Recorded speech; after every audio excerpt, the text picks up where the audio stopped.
യുഎസും ഇറാനും തമ്മിൽ ഒപ്പുവെക്കാൻ പോകുന്ന ധാരണാപത്രം രാജ്യാന്തര തലത്തിൽ വലിയ ചർച്ചകൾക്കാണ് വഴി തുറന്നിരിക്കുന്നത്.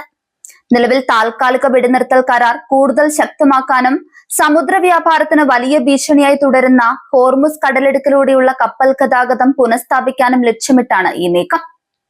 മിഡിൽ ഈസ്റ്റിലെ സമാധാനാന്തരീക്ഷം വീണ്ടെടുക്കാൻ ഈ കരാറിന് സാധിക്കുമെന്നാണ് വൈറ്റ് ഹൌസ് വൃത്തങ്ങൾ അവകാശപ്പെടുന്നത്. എങ്കിലും അതീവ സങ്കീർണമായ പല ഭൂരാഷ്ട്രീയ സമസ്യകളും ഇതിലൂടെ പരിഹരിക്കപ്പെടുമോ എന്ന കാര്യത്തിൽ പല കോണുകളിൽ നിന്നും ചോദ്യങ്ങൾ ഉയരുന്നുണ്ട്. ഇംഗ്ലീഷിൽ 800-ൽ താഴെ വാക്കുകൾ മാത്രമുള്ള ഈ കരാർ തികച്ചും ലളിതവും ചുരുങ്ങിയതുമായ ഒരു രൂപരേഖ മാത്രമാണ് പങ്കുവെക്കുന്നത്. ആകെ 14 പോയിന്റുകളിലായി ഒതുക്കിയിരുന്ന ഈ ഔദ്യോഗിക രേഖ വിശദമായ ഒരു കരാറിനേക്കാൾ ഉപരിയായി ഇരു രാജ്യങ്ങളും തമ്മിലുള്ള ഭാവി ചർച്ചകൾക്കുള്ള ഒരു അടിത്തറ മാത്രമായാണ് കാണാൻ സാധിക്കുക. എല്ലാ പ്രധാന വിഷയങ്ങളിലും കൃത്യമായ ആസൂത്രണമോ വിശദാംശങ്ങളോ നൽകാൻ ഈ ഘട്ടത്തിൽ ഭരണകൂടം തയ്യാറായിട്ടില്ല എന്നത് ഇതിന്റെ പോരായ്മയായി ചൂണ്ടിക്കാണിക്കപ്പെടുന്നു. ഈ 14 ഔദ്യോഗിക രൂപരേഖയിൽ പല നിർണായക വിവരങ്ങളും ബോധപൂർവം ഒഴിവാക്കിയിട്ടുണ്ട് എന്നാണ് ഏറ്റവും ശ്രദ്ധേയമായ വശം. പശ്ചിമേഷ്യൻ രാഷ്ട്രീയത്തിലെ ഏറ്റവും തർക്ക വിഷയമായ ഇറാന്റെ ആണവ പദ്ധതികളെ കുറിച്ച് ഈ കരാറിൽ വ്യക്തമായ പരാമർശങ്ങളൊന്നുമില്ല. ഇറാന്റെ ആണവ പരീക്ഷണങ്ങളും യുറേനിയം സമ്പുഷ്ടീകരണവും ആഗോള സുരക്ഷയ്ക്ക് ഭീഷണിയാണെന്ന് യുഎസ് തുടർച്ചയായി വാദിക്കുമ്പോഴും ഈ താൽക്കാലിക കരാറിൽ അതിനെക്കുറിച്ച് മൗനം പാലിക്കുന്നത് തന്ത്രപരമായ ഒരു പിന്മാറ്റമാണോ എന്ന് പല നയതന്ത്ര വിദഗ്ധരും സംശയിക്കുന്നു. ആണവ പദ്ധതികളെ കുറിച്ചുള്ള വിശദാംശങ്ങൾ മാറ്റിവെച്ചെങ്കിലും ഇറാനെ സംബന്ധിച്ചിടത്തോളം വലിയ സാമ്പത്തിക നേട്ടങ്ങൾ വാഗ്ദാനം ചെയ്യുന്ന ഒന്നാണ് ഈ ധാരണാപത്രം.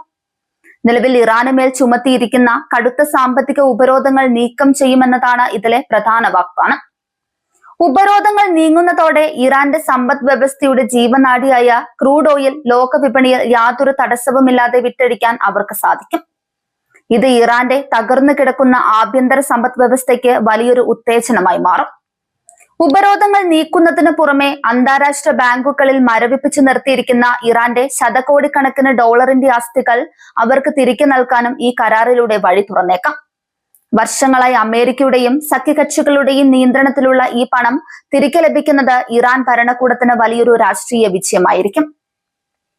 വിവിധ അന്താരാഷ്ട്ര പ്രതിസന്ധികൾ പരിഹരിക്കാൻ ട്രംപ് ഭരണകൂടം എപ്പോഴും ഇത്തരം ബഹുതല പോയിന്റ് കരാറുകളെയാണ് ആശ്രയിക്കാറുള്ളത്. ഒരു പ്രശ്നത്തിന്റെ വിവിധ വശങ്ങളെ അക്കമിട്ട് നിരത്തി പരിഹാരം കാണാൻ ശ്രമിക്കുന്ന രീതി ട്രംപിന്റെ വിദേശ നയത്തിന്റെ ഒരു പ്രധാന സവിശേഷതയാണ്. ഇത്തരം തന്ത്രങ്ങൾ മുൻപും ട്രംപ് ഭരണകൂടം പരീക്ഷിച്ചിട്ടുള്ളതാണ്. ഗാസയിലെ കടുത്ത യുദ്ധ സാഹചര്യം അവസാനിപ്പിക്കാനും സമാധാനം പുനഃസ്ഥാപിക്കാനും വേണ്ടി ട്രംപ് ഭരണകൂടം മുന്നോട്ട് വെച്ചത് ഒരു 20 ദിന പദ്ധതിയായിരുന്നു. വിവിധ പലസ്തീൻ ഗ്രൂപ്പുകളും ഇസ്രയേലും തമ്മിലുള്ള തർക്കങ്ങൾ പരിഹരിക്കാൻ ലക്ഷ്യമിട്ടായിരുന്നു ആ പദ്ധതി തയ്യാറാക്കപ്പെട്ടത്. അതുപോലെ തന്നെ റഷ്യ ഉക്രൈൻ യുദ്ധം അവസാനിപ്പിക്കാനായി അവർ ഒരു 28 പദ്ധതിയും ആവിഷ്കരിച്ചിരുന്നു.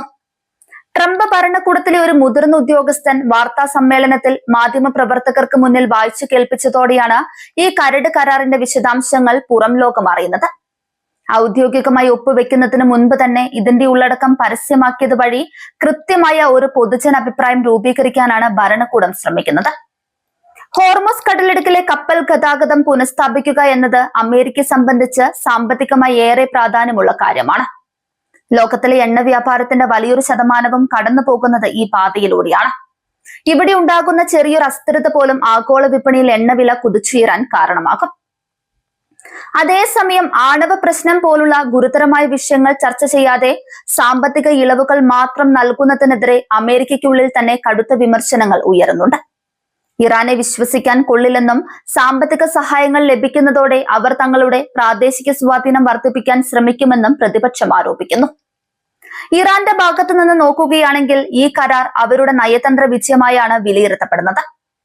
ആണവായുധ നിർമ്മാണവുമായി ബന്ധപ്പെട്ട തങ്ങളുടെ മുൻ നിലപാടുകളിൽ വലിയ മാറ്റങ്ങൾ വരുത്താതെ തന്നെ സാമ്പത്തിക ഉപരോധങ്ങളിൽ നിന്ന് മോചനം നേടാൻ ഇറാന് ഇതിലൂടെ സാധിക്കുന്നു.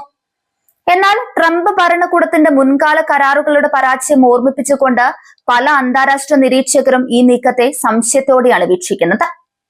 കൊട്ടിഘോഷിച്ച് തയ്യാറാക്കിയ പല പദ്ധതികളും പ്രായോഗിക തലത്തിൽ പരാജയപ്പെടുകയാണ് പതിവ്. കേവലം 800 വാക്കുകളിൽ ഒതുങ്ങുന്ന ഈ താൽക്കാലിക കരാറിന് ഇരു രാജ്യങ്ങളും തമ്മിലുള്ള പതിറ്റാണ്ടുകൾ പഴക്കമുള്ള ശത്രുത പെട്ടെന്നില്ലാതാക്കാൻ കഴിയില്ലെന്ന് അവർ ചൂണ്ടിക്കാണിക്കുന്നു. വരും ദിവസങ്ങളിൽ ഈ കരട് കരാറിന്മേൽ കൂടുതൽ ചർച്ചകൾ നടക്കാനുണ്ട്. 14 പോയിന്റുകളിൽ ഒതുങ്ങുന്ന ഈ ഔദ്യോഗിക രൂപരേഖയെ ഒരു സമ്പൂർണ്ണ നിയമപരമായ കരാറാക്കി മാറ്റുക എന്നത് നയതന്ത്രജ്ഞർക്ക് വലിയൊരു വെല്ലുവിളിയായിരിക്കും. ഓരോ പോയിന്റിലും അടങ്ങിയിരിക്കുന്ന നിബന്ധനകളും വ്യവസ്ഥകളും ഇരു രാജ്യങ്ങൾക്കും ഒരുപോലെ സമ്മതിക്കാവുന്ന രീതിയിൽ മാറ്റി എഴുതേണ്ടതുണ്ട്. അമേരിക്കയിൽ വരാനിരിക്കുന്ന രാഷ്ട്രീയ മാറ്റങ്ങളും ഈ കരാറിന്റെ ഭാവിയെ സ്വാധീനിക്കും. ട്രംപ് ഭരണകൂടത്തിന്റെ ഈ വ്യക്തിപരമായ താല്പര്യം അടുത്ത ഭരണകൂടങ്ങൾ തുടരുമോ എന്ന കാര്യത്തിൽ ഉറപ്പില്ല. US ഇറാൻ ധാരണാപത്രം പശ്ചിമേഷ്യയിൽ താൽക്കാലികമായ ഒരു സമാധാനത്തിന് വഴി തുറക്കുമെങ്കിലും അത് ശാശ്വതമാകാൻ സാധ്യത കുറവാണ്. ആഗോള എണ്ണ വിപണിയെയും സാമ്പത്തിക രംഗത്തെയും ഇത് താൽക്കാലികമായി ഉത്തേജിപ്പിച്ചേക്കാം. എന്നാൽ ആണവ തർക്കങ്ങൾ ഉൾപ്പെടെയുള്ള അടിസ്ഥാന പ്രശ്നങ്ങൾക്ക് കൃത്യമായി പരിഹാരം കാണാത്ത പക്ഷം ഈ 14 പദ്ധതിയും ചരിത്രത്തിലെ മറ്റ് ചില പരാജയപ്പെട്ട നയതന്ത്ര രേഖകളെയും പോലെ വെറുമൊരു കടലാസ് പുലിയായി അവശേഷിക്കാനാണ് സാധ്യത കൂടുതൽ.